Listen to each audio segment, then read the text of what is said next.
Todo mundo conhece essa história. Uma garota tranquila, ingênua, com sonhos, normal, como eu e você, conhece essa pessoa perfeita, forte, independente, sedutora, que a abraça e fala: a partir de agora eu vou resolver todos os seus problemas, você sempre pode contar comigo. E essa pessoa se prova ser uma narcisista. Essa dependência emocional se torna controle, o controle deixa de ser apenas emocional, passa a ser financeiro também. Essa pessoa afasta a garota ingênua de sua família, de seus amigos, faz ela se sentir sozinha, faz a luz dela ir apagando e ela vai se sentindo mal.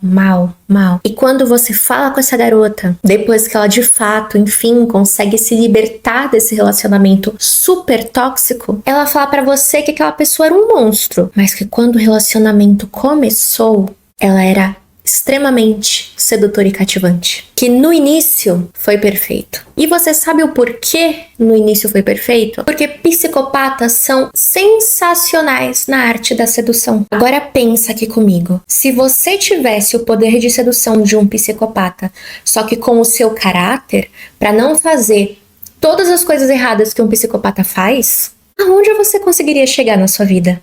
Longe, né? Só que ao invés de falar pra mim que Deus não dá asa à cobra, que tal se a gente aprender hoje as principais técnicas dos psicopatas e usar elas pro bem, pra nossa evolução pessoal e pra que a gente consiga lutar pelo nosso final feliz? Gostou? Então ajeita sua postura e vem comigo, porque hoje nós vamos falar sobre as dicas de sedução que eu estudei enquanto observava psicopatas. Para começar, a gente tem que falar sobre a confiança do psicopata e sobre como ele prova que a confiança não precisa ter fundamento na verdade. Muitas pessoas confundem confiança com competência, inteligência, valor, mas confiança é só um sentimento que você passa. E quando você fala com um psicopata, ele pode falar com você sobre um assunto que ele não entende nada e ele vai parecer 100% seguro, como uma pessoa extremamente experiente. E se você quiser usar a sua confiança de uma forma saudável, tendo caráter, tendo moral, o segredo não é fingir que você sabe de tudo. É perceber que muitas vezes você está diminuindo o seu brilho e a sua competência com excesso de desculpas, porque você não vê o seu próprio valor. Então, ao invés de falar: ai, não sei se faz sentido, talvez eu esteja errada, mas fala com confiança. Comunicação firme, sorriso na voz, olhos nos olhos. Se eu consigo, você também consegue, vai por mim. Eu nasci extremamente tímida, mas a timidez é uma escolha, assim como a confiança também é. O que você vai escolher? A segunda dica de sedução que eu percebi com os psicopatas é que eles não ficam buscando aprovação constante. Elas entram numa conversa e assumem que vão ser aceitas, mas cedo ou mais tarde você vai aceitar ela. E enquanto isso, nós, pessoas normais, passamos uma quantidade absurda de tempo tentando fazer o outro gostar da gente, sabe? Isso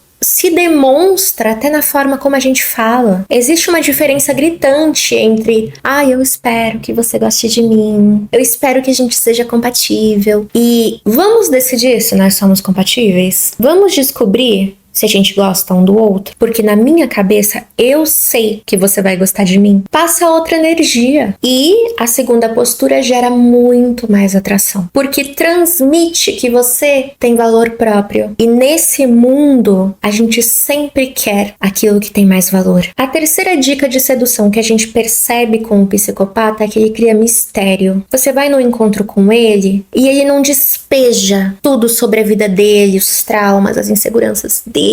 Não. Ele compartilha com você informações de forma estratégica. Quando fizer sentido para ele chegar onde ele quer com você, ele compartilha. Quando não vai compartilhar. E aí, quando ele não fica compartilhando sobre a história dele, ele vive muito o presente. Ele é um bom ouvinte. Ele presta atenção nas coisas ao redor dele, porque não faz sentido ficar falando do passado. E essa forma de viver o presente intensamente gera atração. E essa atração, somada com a curiosidade que você fica de eu quero saber mais sobre essa pessoa, leva a um segundo, um terceiro encontro. Outra coisa que eu já falei aqui em diversos vídeos e que os psicopatas fazem muito, eles observam mais do que eles falam. E quando eles falam, é muito mais sobre a pessoa que eles estão flertando do que sobre eles. Então eles estudam a pessoa, eles conversam com a pessoa, eles olham as redes sociais, eles identificam quais seus desejos, quais suas inseguranças, os seus sonhos, os seus medos, quais são as suas necessidades emocionais. Até porque se ele não mapear tudo isso, como é que ele vai usar essas coisas contra você? Se você quiser fazer isso de uma forma que demonstre o seu caráter, é só você ter curiosidade genuína sobre a pessoa com quem você tá saindo. Querer saber dela, querer entender ela, não para usar contra ela quando o momento for oportuno, mas porque vocês estão aproveitando esse momento juntas. As pessoas adoram sentir que são ouvidas, que são compreendidas, que não são julgadas. Isso é muito cativante. A quinta dica de sedução que eu percebi estudando os psicopatas é que eles têm presença. Lembra que eu falei que eles ficam no presente? Quando você estiver falando com um psicopata, ele não vai ficar mexendo no celular, olhando pra outra coisa, distraído. Ele vai estar aqui, ó, olho no olho com você. E esse olho no olho gera conexão. Quando você faz um contato visual prolongado com alguém, e a sexta dica de sedução que eu percebo que os psicopatas têm nessa aura que atrai tantas pessoas, é que eles não parecem desesperados. Parece que eles têm uma vida própria, projetos próprios. Parece que são pessoas ambiciosas. Aquela pessoa que se você sair da vida dela hoje, ela fica bem. Se você ficar bem também. Obviamente isso é uma máscara. Mas a verdade por trás disso é facilmente recriada na sua realidade. Se você tiver a sua vida e se a sua vida tiver valor, você não vai parecer desesperada. E se você não parecer desesperada, você vai parecer mais atraente. E é claro, quando você junta todas essas dicas, você passa uma impressão de força, de carisma absurda. Você parece extremamente interessante. Mas no longo prazo, relacionamentos saudáveis dependem de várias coisas que um psicopata não é capaz de te dar, como empatia, vulnerabilidade, reciprocidade e capacidade de ter intimidade emocional. É por isso que no início, nos primeiros meses, o psicopata parece fascinante. E depois ele parece devastador, ele não tem o necessário que todos nós temos para ter um bom relacionamento. Ou seja, se você aprender com um psicopata a ter confiança, presença e independência emocional, mas não aprender de forma nenhuma a ter frieza, a ser manipulador e a ficar fazendo joguinhos de poder, você tem tudo para ter um relacionamento super saudável. Até porque a verdadeira sedução não está em fazer a pessoa se apaixonar por uma versão fabricada de você, e sim está em fazer a versão real de você brilhar sobre uma nova luz para cativar a pessoa que te interessa. Aqui é a Lilith, uma semana brilhante para você.